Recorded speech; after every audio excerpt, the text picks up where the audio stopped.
Bonjour, je suis Frédéric, coordinateur SAV amélioration produit chez Bizline. Aujourd'hui, on va parler de tirage de câbles. C'est une activité qui est essentielle dans le travail de l'électricien. Bizline propose différentes technologies d'aiguilles avec différentes caractéristiques et différents comportements en utilisation que vous devez connaître, qui vont vous aider à mieux choisir votre produit. Chaque aiguille va avoir ses limites d'utilisation. Le polyester, ça va être qu'une matière plastique, donc si ça va être sensible à l'abrasion ou aux coupes, par exemple, si c'est au contact d'un rail placo, ça peut le couper comme une lame de cutter. Les aiguilles peuvent casser. Pourquoi?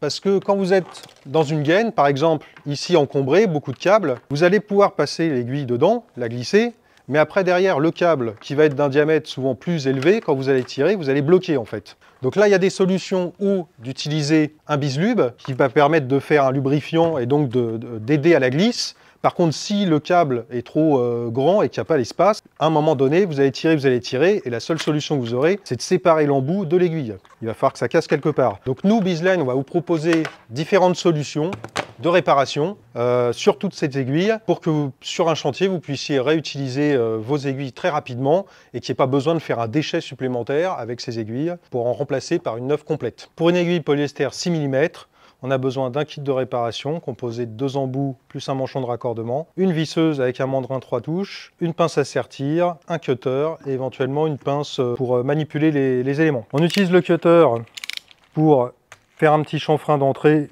pour l'embout. On va fixer un des embouts directement dans le mandrin en serrant bien sur la partie lisse de l'embout.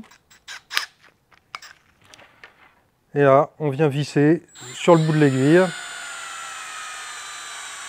On va le plus loin possible jusqu'à ce qu'on soit embuté. Et après, on utilise la pince à sertir en position 8 et on vient sertir par 2 fois. Une première fois le plus loin possible, proche de l'extrémité, et une deuxième fois environ 5 mm plus loin que le premier sertissage.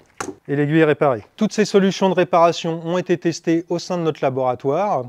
Donc à l'aide de notre machine de traction, on récupère les valeurs de traction qu'on aurait sur un produit neuf sorti d'usine.